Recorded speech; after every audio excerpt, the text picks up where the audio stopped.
Beauty and the Beast is the newest live-action rendition of these line of live-action renditions of their classic Disney animated films that they've been putting out. And yes, we all know, like Alice in Wonderland, not everybody liked that, I never saw that, and not even its sequel. Maleficent came out, and that was pretty underwhelming, and then they hit it out the park with Cinderella. I just didn't care for Cinderella, but I do recognize how good of a film it was. And then they caught lightning in a bottle with The Jungle Book. That film was great. It was one of my favorite films of 2016. Hell, even Pete's Dragon was pretty good. But now we have a live-action rendition of one of Disney's most beloved classics in Beauty and the Beast, which is a tough act to follow, especially because, you know, the original animated Beauty and the Beast is a classic. It was the first animated film to be nominated for Best Picture.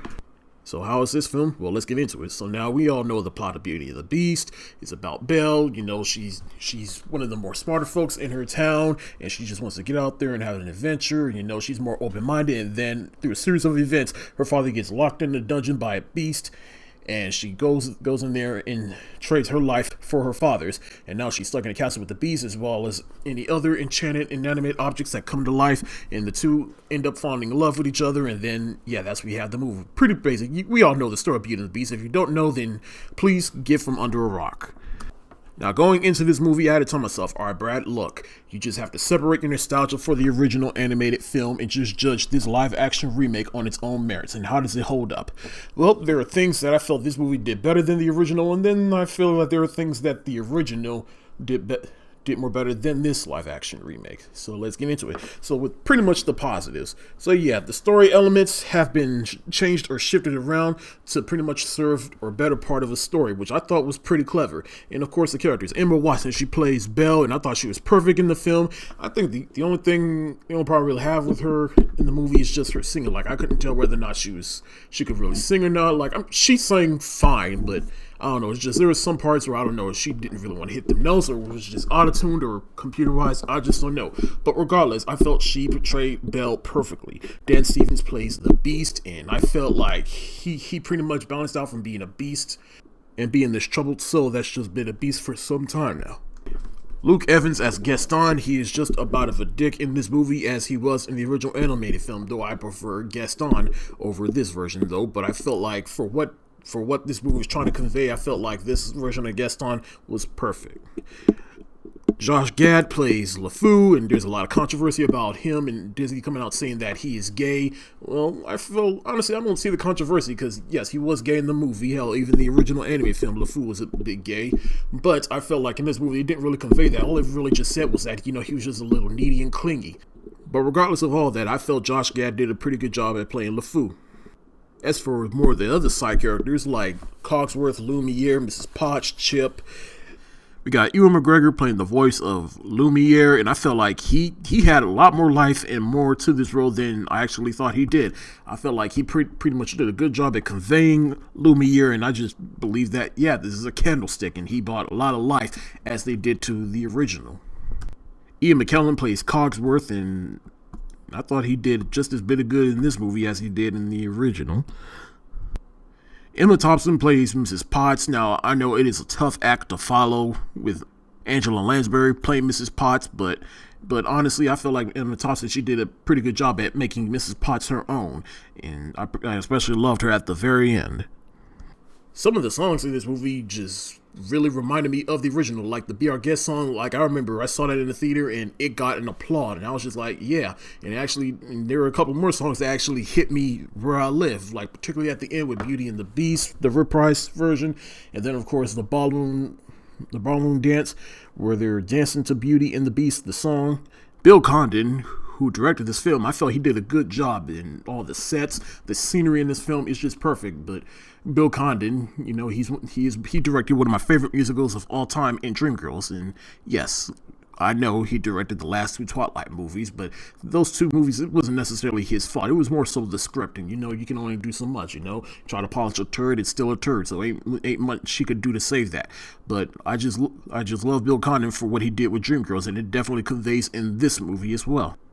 Another thing I felt this film did better than the original is pretty much show Belle and the Beast actually falling in love with each other. We actually get to have some more time with them and develop their love for each other. because in the original film, they pretty much just glossed over it, just switched up like that, as opposed to in this film, they actually took the time to see them get along and fall in love with each other. And now for the things that the original did better, like they added a couple of songs that I felt was just really unnecessary, and even a particular song that after the Beast lets Belle go and the Beast breaks out into this song that I felt like just really didn't add nothing and just took away. And I felt like the original film is like it was more paced and pretty much it was just quick like that, and it wastes no time. It's just like boom, boom, boom, boom, boom. And everything was just well timed as far as the quips and the jokes and the dialogue and just making the story flow better. I prefer the original rendition of the Gaston song over this newer version. I'm sorry, that's just how I am. If I had any negatives about the Beast itself, I just feel like they just took too much time making him a bit too humanoid instead of actually showing the Beast side of him. Now, don't get me wrong, if there are times that the Beast needed to go into beast mode, he went into beast mode. But at the same time, it's like you see him at the beginning of the film, he's more human than beast. In the original, he was a bit beast and he was walking on all fours. Now, I understand it's a live action version. A human can only do but so much what a beast can do as to what they could make a human that got turned into a beast do with the animated version. But if you're a beast, then damn it, act like a beast. Other than that, those are just, some things I just had some small problems with, but otherwise it didn't really detract from the film. It's just, like I said, it was just things that I feel this film did better than the original and things that the original did better than this film. But otherwise, I felt like this is a very safe and faithful rendition of the original animated classic. They did make some changes, but it didn't detract from the overall arc of the story. But honestly, I felt like, yes, you can make the argument like if this film was just safe and didn't really add nothing, then why remake this movie anyway? Well, the way I see it is like, some things are just meant to be seen as live action. And if you really don't like it, you still have the original. It's still untouched and it's still there. You can always watch that. But otherwise, with this movie, I feel like they just needed to pretty much just go a safe route and just not make any major changes. Because, if it ain't broke, don't try to fix it. But in the end, I really enjoyed this film, and it reminded me why I love the original. I enjoyed the music, I enjoyed the characters, I enjoyed the scenery, just the way they pretty much adapted this from the original animated version and just made it live action and made it work. I'm going to give Beauty and the Beast 4 stars for worth money.